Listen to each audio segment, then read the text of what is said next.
inner circle since he returned to power.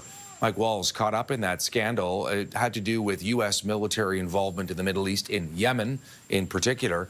It's not clear who might replace Mike Waltz. Let's bring in CTV News U.S. political analyst Eric Ham. Eric, your reaction?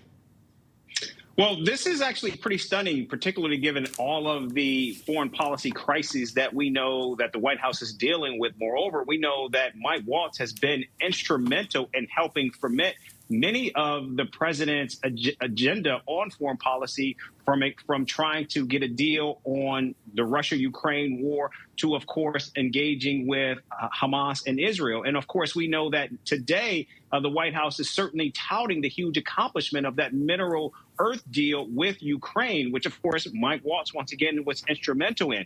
Now, we know after the leaking of those sensitive documents by Pete Hegseth on that Signal chat, where Mike Waltz inadvertently added a journalist, it seems that he had been persona non grata. But we also have to remember, it was far-right provocateur Laura Loomer who actually went to Donald Trump early on and said that he needed to get rid of Mike Waltz. And so now it appears that Mike Waltz had been on a very short leash, and it seems as though he's taking one for the rest of the team in terms of what's playing out right now, if, in fact, this shakeup does happen. And we have to remember, during Donald Trump's first term, his first national security advisor, Michael Flynn, only lasted 22 days in that position. Mike Flynn, in the second term, now it appears as though he's on about 102 days. So we're seeing a little bit of an improvement over these national security advisors, which we know Donald Trump cycles in and out. Yeah, you mentioned the fact that Mike Waltz had been targeted by some right-wing conspiracy theorists such as Loomer.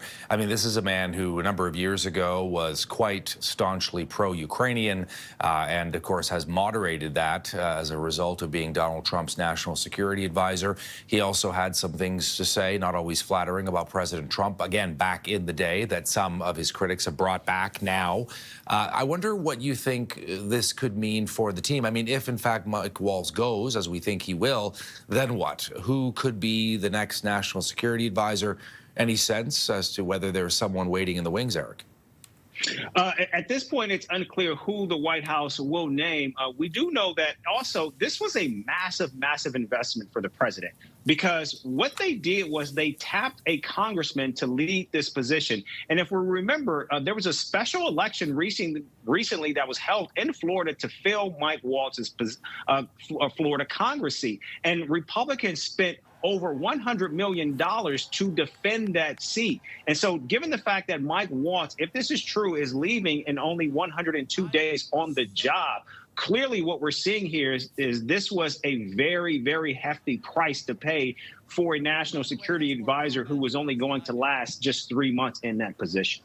All right. I wonder whether you think this is a sign of more disruption to come or not. I mean, we've heard, Eric, and you and I have talked about this in recent weeks, that the president, in the case of Pete Hegseth, the defense secretary, really seems, determined not to get rid of any of his team, not to give into pressure from the media, to stick with the people that he has.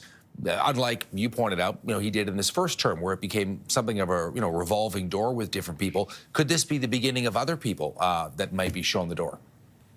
It certainly could be. But again, when we look at this position in particular, we know during Donald Trump's first term, he had 4 different national security advisors, all of them unceremoniously fired. And of course, we know this is a position that the White House feels is very easy to fill because it doesn't require a Senate confirmation. This is someone who you can just move right into that position.